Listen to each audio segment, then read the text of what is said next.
স্বামী স্ত্রী কিংবা স্ত্রী স্বামীর লজ্জাস্থানে উত্তেজনাবশত মুখ লাগাতে পারবে কিনা। নাভির নিচের লোমের সীমানা কতটুকু কাটতে হবে। অনেকে বাচ্চা না নেওয়ার জন্য সিজারের সময় না উল্টিয়ে দেয়, এটা কি জায়েজ রয়েছে? হিজড়াদের পর্দার বিধান কি? মেয়েরা হাত পায়ের নখ বড় রাখলে কি নামাজে অসুবিধা হবে? বর্তমান অনেক টেস্ট টিউব বেবি নিচ্ছে, এটা কি ইসলামে জায়েজ আছে? পাক এবং শারীরিক প্রতিবন্ধীদের ক্ষেত্রে সালাতের নির্দেশনা জানতে চাই। বিয়ের ক্ষেত্রে পাত্রের সামনে একজন মেয়ের কতটুকু পর্দা করতে হবে? আমার স্বামী বিয়ে করতে চাইছে, আমি দিতেছি না, আমার কি গুনাহ হবে? অপবিত্র অবস্থায় গাছের ফল ছিঁড়লে গাছের কোনো ক্ষতি হবে কিনা? সৌদি আরবে হাঁটু বাহির করে উজু করে, এটা সঠিক উজু হবে?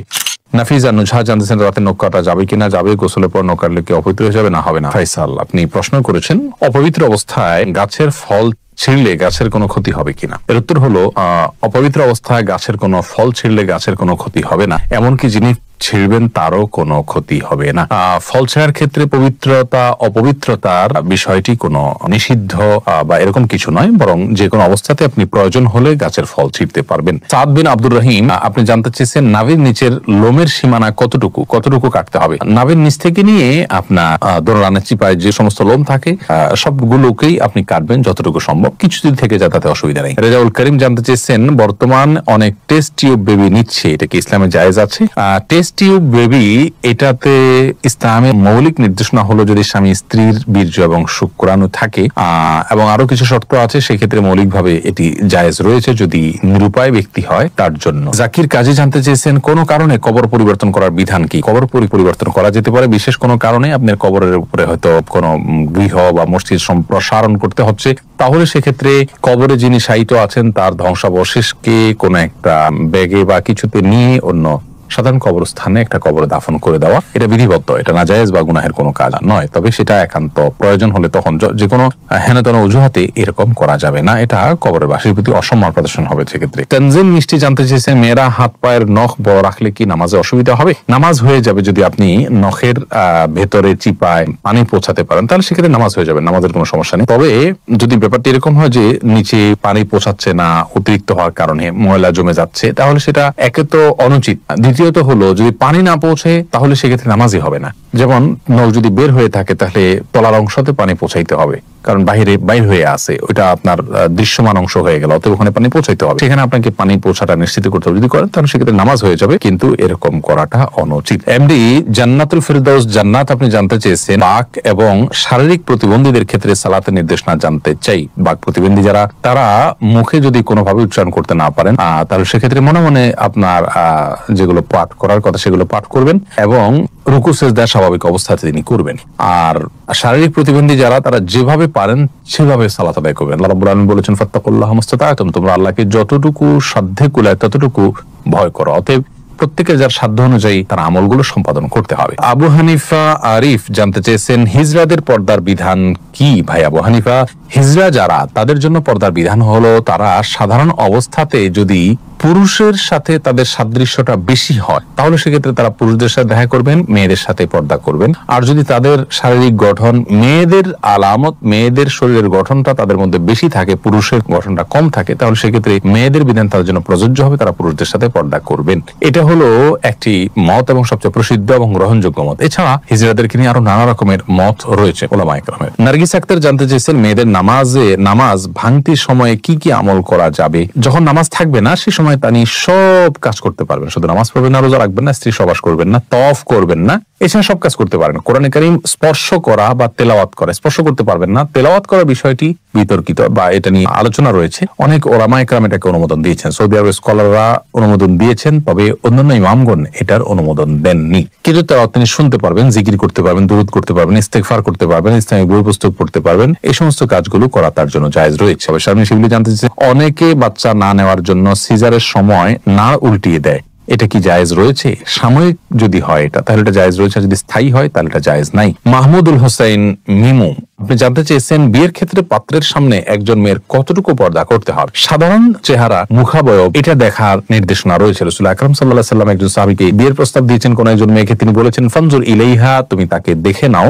অন্য এক বর্ণনায় আসছে তিনি বলেছেন ফাইন্না ফি আয়ুনিল আনসারি, সেই আনসারী মেয়েকে বিয়ের প্রস্তাব করেছেন মুহাজির সাহাবী, তখন বলেছেন আনসারীদের চোখে একটু অসুবিধা আছে, অর্থাৎ ঘোলাটে ভাব বা কিছু একটা আছে আঞ্চলিক, তখন তিনি বলেছেন যে তুমি দেখে নাও, তোমার ভালো লাগে তুমি করো। তো এখান থেকে বোঝা যায় যে সাধারণ যে অঙ্গগুলো আছে, হাত পা মুখ, এগুলো দেখবে, এর বাইরে এই প্রকাশ্য অঙ্গ ছাড়া তার অন্য কোনো অঙ্গ দেখতে যাবে না। চুল, মাথার চুল দেখতে পারে, এই জাতীয় বিষয়গুলো দেখবে, বাহ্যিক যে অঙ্গগুলো থাকে সেগুলো। মাহমুদুল্লাহ এই আইডি থেকে আপনি জানতে চেয়েছেন, আমার স্বামী বিয়ে করতে চাইছে, আমি দিতেছি না, আমার কি গুনাহ হবে? তাহলে পুরুষ আইডি থেকে কোনো বোন হয়তো প্রশ্ন করেছেন। দেখুন, আপনার স্বামী যদি বিয়ে করতে চান আর আপনি তাকে বিবাহ করতে না দেন, যৌক্তিক কারণে যদি মানা করেন, তাহলে তো ঠিক আছে। যেমন স্বামীর সেরকম আর্থিক সক্ষমতা নেই, শারীরিক সক্ষমতা নেই, বিবাহ করার মতো পরিবেশ তার জন্য নেই, তাহলে সেক্ষেত্রে আপনি বাধা দিতে পারেন। কিন্তু সেগুলো যদি তার থাকে, তাহলে সেক্ষেত্রে আপনার জন্য বাধা দেওয়া উচিত নয়। তবে হ্যাঁ, এই কারণে আপনার গুনাহ হবে আমি সেটা বলবো না। বাধা আপনি দিতে পারেন এই অর্থে যে আপনি সতীন চাচ্ছেন না, আপনি স্বামীর কাজের পরিণাম আপনাদের উভয়ের জন্য ভালো হবে না, সেই দৃষ্টিকোণ থেকে আপনি বাধা দিচ্ছেন, তাহলে আপনি দিতেই পারেন, গুনাহ হবে না। কিন্তু যদি আপনার আল্লাহর বিধানের প্রতি আপনার অবজ্ঞা থাকে এবং অশ্রদ্ধা থাকে, তাহলে সেটি ভিন্ন কথা। সেটার কারণে হলে গুনাহ শুধু হবে না, তার কারণে ঈমানও যেতে পারে। বিল্লাল বাঙালি আপনি জানতে চেয়েছেন, সৌদি আরবে হাঁটু বাহির করে উজু করে, এটা সঠিক উজু হবে? উজু হয়ে যাবে ভাই বিল্লাল, তবে হাঁটুর কাপড় সরিয়ে ফেলা এটা জায়েজ কিনা সেটা হলো মূল প্রশ্নের বিষয়। ওযু নিয়ে এটা নিয়ে আপত্তি নাই, হাঁটুর কাপড় উঠায় ওযু করলে ওযু হয়ে যাবে, বা ওযু অবস্থায় হাঁটুর কাপড় উঠে গেলে ওযু থাকবে, নষ্ট হয়ে যাবে না। কিন্তু হাঁটুর উপরে কাপড় উঠানো পুরুষের জন্য এটা জায়েজ কিনা, বিশেষ করে অন্য পুরুষদের সামনে, এই নিয়ে ওলামায়ে কেরামের এবং ফুকাহাদের মধ্যে পার্থক্য আছে যে হাঁটু এটা সতরের অংশ কিনা। বিশুদ্ধ মত অনুযায়ী এটা সতরের অংশ। তো তবে সৌদি আরবের ওলামায়ে কেরাম এবং অনেকের মতেই আপনার হাঁটু এটা সতরের অংশ নয়। যেহেতু এটা সতরের অংশ নয়, যার কারণে এটা উন্মুক্ত হলে গুনাহ হবে না। এটার একটা যৌক্তিক ব্যাখ্যা এবং কারণ তাদের কাছে আছে, যার কারণে সেটাকে আমরা খারাপ সেন্সে দেখব না। তবে হ্যাঁ, একজন মুসলিমের জন্য যথাসম্ভব লাজ, লজ্জা এবং আপনার এই জাতীয় বিষয়গুলোর প্রতি খেয়াল রাখা উচিত, যাতে করে অন্যের সামনে তার ব্যক্তিত্ব রক্ষা হয়। ওসমান ইবনে আফফান রাদিয়াল্লাহু তাআলা আনহুর পায়ের গোছা পর্যন্ত কখনো দেখা যেত না। তিনি এতটা নিজেকে সংযত রাখতেন এবং কাপড় চোপড়ে আবৃত করে রাখতেন। এটা এক ধরনের ভদ্রতা। যাই হোক, শরীয়তের বিধানের কথা বলতে গেলে যেহেতু একটা শরঈ ব্যাখ্যা রয়েছে তাদের কাছে, যার কারণে সেটাকে আমরা হারাম বা গুনাহ বলতে পারবো না। তারি আলম আপনি জানতে চেয়েছেন, কেউ বদদোয়া করলে এই বদদোয়া কাটানোর জন্য কি করতে হবে? বদদোয়া কাটানোর কোনো সিস্টেম নেই। আল্লাহর কাছে ইস্তেগফার করবেন এবং চেষ্টা করবেন ভালো পথে থাকার জন্য, আল্লাহর কাছে আশ্রয় চাইবেন। এনাম জানতে চেয়েছেন, চিরকুমার থাকা কি জায়েজ আছে? না, চিরকুমার থাকা জায়েজ নাই, যদি কেউ এটাকে সওয়াবের কাজ মনে করেন। হ্যাঁ, দিনের কোনো কাজ, বড় কোনো দায়িত্ব পালন করতে গিয়ে, দিনের জ্ঞান অর্জন করতে গিয়ে তিনি বিয়ে করার সুযোগ পাচ্ছেন না, তাহলে সেটার জন্য জায়েজ রয়েছে, এইটুকু বলা যেতে পারে। তবে রাসূল করিম সাল্লাল্লাহু আলাইহি সাল্লাম বিবাহ না করে থাকার বিষয়টিকে সমালোচনা করেছেন এবং তিনি বলেছেন যে তোমরা বিবাহ করো, বিবাহ আমার সুন্নাহর অন্তর্ভুক্ত। এই জন্য বিবাহ করে, সংসার করে, তার ফাঁকে ফাঁকে ইবাদতবন্দি করে এলম শিখা, সেটা হলো উচিত এবং উত্তম। রিজওয়ানুর রহমান হৃদয় জানতে চেয়েছেন, স্বামী স্ত্রী কিংবা স্ত্রী স্বামীর লজ্জাস্থানে উত্তেজনা বশত মুখ লাগাতে পারবে কিনা? এটা ঘৃণ্য কাজ ইসলামী শরীয়তে। এটি আর কিছু না হলো মাকরুহ, কমপক্ষে হারাম সরাসরি না হলো মাকরুহ, অপছন্দনীয় কাজ। এরপরে এমডি জাকির জানতে চেয়েছেন, দোকানে কি বিড়ি সিগারেট বিক্রি করা সম্পর্কে ইসলাম কি বলে? যদিও আমরা খাই না, আমরা বলেছি এই বিষয়ে একটা ভিডিও ক্লিপে, দোকানে বিড়ি সিগারেট রেখে বিক্রি করলে সেই উপার্জিত অর্থ আমাদের জন্য হালাল হবে না। যদি কেউ দোকানে বিড়ি সিগারেট না রেখে দোকানদারি করতে পারেন, সেটা হবে সবচেয়ে ভালো। আর যদি এটা না রেখে তিনি তার কোনো উপায় না থাকে, তাহলে সেক্ষেত্রে এইটার উপার্জনের টাকাটাকে তিনি আলাদা করে রাখবেন, সেটা তিনি ভক্ষণ করবেন না এবং সেটা তিনি দান করে দিবেন সওয়াবে নিয়ত করা ছাড়া। এটা হলো তার নিষ্কৃতির উপায়। আর সাধারণ অবস্থাতে বিড়ি সিগারেট বিক্রি করা জায়েজ নেই, কারণ এটা অন্যায় কাজে সহযোগিতা করার শামিল। খালি গায়ে ওযু করলে হবে কিনা? শার্টের হাতা ভাঁজ করে নামাজ পড়লে নামাজ হবে কিনা? মেয়েরা মাথায় কাপড় ছাড়া ওযু করলে কি ওযু হবে? স্বামীর পকেট থেকে না বলে টাকা নিলে কি ওইটা চুরি করা হবে? অনেক সময় বই, খাতা, কলম ইত্যাদির উপর অসাবধানতায় পা লেগে যায়, সেক্ষেত্রে করণীয় কি? মোবাইলে কোরআন অ্যাপ থাকা অবস্থায় মোবাইল নিয়ে বাথরুমে অথবা নাপাক স্থানে যাওয়া যাবে কিনা? শনিবার ও বুধবারে নখ চুল কাটা কি না জায়েজ? অমুসলিম মারা গেলে কি ইন্না লিল্লাহি ওয়া ইন্না ইলাইহি রাজিউন পড়া যাবে? ওযু ছাড়া মোবাইল থেকে কোরআন পড়া যাবে কিনা? প্যান্ট শার্ট নাকি খ্রিস্টানদের পোশাক? কেউ কেউ বলে এই পোশাকে নামাজ হয় না। কামরুন নাহার বুলবুলি জানতে চেয়েছেন, অনেক সময় বই, খাতা, কলম ইত্যাদির উপর অসাবধানতায় পা লেগে যায়, সেক্ষেত্রে করণীয় কি? বই, খাতা, কলম ইত্যাদির উপর অসাবধানতা বশত যদি পাও লেগে যায়, তাতে কোনো অসুবিধা নেই। তবে জ্ঞানের একটি উপকরণ হিসাবে অশ্রদ্ধা না হয় সেমনটি আমাদের করা উচিত। বিধায় ইচ্ছাকৃত এমনটি করা উচিত নয়। কখনো হয়ে গেলে খুব দ্রুততার সাথে সেটাকে যথাযোগ্য জায়গায় রাখা উচিত এবং পায়ের শরীরে রাখা উচিত। এর বাইরে ওটাকে ছুঁয়ে সালাম করতে হবে এমন কোনো কথা নেই, বাধ্যবাধকতা নেই। মাকবুল জানতে চেয়েছেন, শনিবার ও বুধবারে নখ চুল কাটা কি না জায়েজ? না, কোনো দিন এমন নাই যে দিনের চুল কাটা বা নখ কাটা না যায়, কোন হাদিসে কোথাও নিষেধ করা হয়নি। ওযু ছাড়া মোবাইল থেকে কোরআন পড়া যাবে কিনা লোমো তসলিমা বোন জানতে চেয়েছেন। যাবে, কোনো অসুবিধা নেই। মোবাইলের মধ্যে যে কোরআন থাকে এটাকে ওযু ছাড়া ধরা যায়, কারণ এটা মূল কোরআন নয়, এটা আপনার সফট কপি, এটাকে আসলে ধরা যায়ও না, উপরে গ্লাসও আছে, অতএব এটা হাত দিয়ে পড়তে পারেন, কোনো অসুবিধা নেই।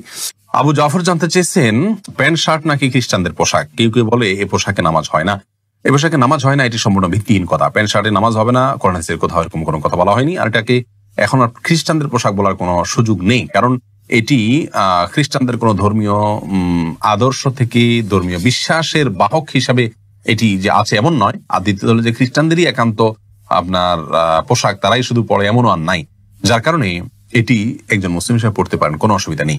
এরপরে নিউটন সীমান্ত আপনি জানতে চেয়েছেন কোন অমুসলিম মারা গেলে কি ইন্না লিল্লাহি ওয়া ইন্না ইলাইহি রাজিউন পড়া যাবে? উত্তর হলে পড়া যাবে, কোনো অসুবিধা নেই। ইন্না লিল্লাহি ওয়া ইন্না ইলাইহি রাজিউন এর অর্থ হলো যে আমরা নিশ্চয়ই সবাই আল্লাহর এবং আল্লাহর কাছে আমাদের ফিরে যেতে হবে। অমুসলিমের ক্ষেত্রে একই কথা প্রযোজ্য, কোনো অসুবিধা নেই। ওই অর্থের দিক থেকে পড়া যেতে পারে। এরপরে শিপন আহমেদ আপনি প্রশ্ন করেছেন মোবাইলে কোরআন অ্যাপ থাকা অবস্থায় মোবাইল নিয়ে বাথরুমে অথবা নাপাক স্থানে যাওয়া যাবে কিনা? উত্তর হলো যাবে, কোনো অসুবিধা নেই। এটা ভেতরে, আমাদের মনের ভিতরে যেরকম কোরআন আছে, আমাদের স্মৃতিতে যেরকম কোরআন আছে, ওটা নিয়ে আমরা বাথরুম যেতে পারি, মোবাইলের ভিতরে ওইটা আছে, যেতে পারেন, কোনো অসুবিধা নেই। সুমাইয়া শিমু আপনি জানতে চেয়েছেন স্বামীর পকেট থেকে না বলে টাকা নিলে কি ওইটা চুরি করা হবে? ওই টাকা দান করলে কি গুনাহ হবে? বোন সুমাইয়া, স্বামীর পকেট থেকে যদি আপনি টাকা নেন এবং স্বামী যদি জানেন, মৌনসম্মতি যেটাকে বলে, তিনি জানেন যে হ্যাঁ আপনি নেন, কিছু বলেন না, এরকম হলে আপনি নিতে পারেন, যেটুকু তার মৌনসম্মতি আছে এটুকু। আর যদি তার মৌনসম্মতি না থাকে, এটা মানে একেবারে নিয়মতান্ত্রিক যেটাকে চুরি বলা হয়, সেটাই যদি হয়, তাহলে সেটা আপনার জন্য জায়েজ হবে না। যদি তিনি আপনার ভরণ পোষণ এবং মৌলিক যে চাহিদা আপনার, বা আপনার অধিকার, চাহিদা না, আপনার যে অধিকার আছে সেটা তিনি আদায় করে থাকেন, তাহলে সেক্ষেত্রে আপনি তার পকেট থেকে আর টাকা নিতে পারবেন না, যদি তার সম্মতি না থাকে। আর যদি মৌলিক চাহিদা পূরণ না করে থাকে, তাহলে সেক্ষেত্রে আপনার মৌলিক চাহিদা পূরণের জন্য যেটুকু নেওয়া দরকার সেটুকু আপনি নিতে পারবেন, এর অতিরিক্ত অংশ আপনার জন্য নেওয়া জায়েজ হবে না। এস এম রাফি জানতে চেয়েছেন শার্টের হাতা ভাঁজ করে নামাজ পড়লে নামাজ হবে কিনা? নামাজ হয়ে যাবে, কিন্তু অনুচিত। হাদিসে নবী সাল্লাল্লাহু আলাইহি ওয়াসাল্লাম নিষেধ করেছেন পোশাক ভাঁজ করে যেন নামাজ পড়া না হয়, এটা মাকরুহ হবে। সাকিবুল হাসান জানতে চেয়েছেন মেয়েরা মাথায় কাপড় ছাড়া ওযু করলে কি ওযু হবে? মাথায় যদি কাপড় ছাড়া ওযু করেন আপনি, তাহলে সেক্ষেত্রে আপনার ওযু হয়ে যাবে, ওযুর জন্য মাথায় কাপড় কোনো জরুরি না। এমনি মাহবুব ইসলাম জানতে চেয়েছেন খালি গায়ে ওযু করলে হবে কিনা, ওযু করার সময় দোয়া আছে কিনা? ওযু করার সময় শুধু বিসমিল্লাহ বলে আপনি ওযু করবেন, বাস যথেষ্ট, আর কোনো দোয়া করা জরুরি না। আর মানে খালি গায়ে ওযু করতে পারেন, কোনো অসুবিধা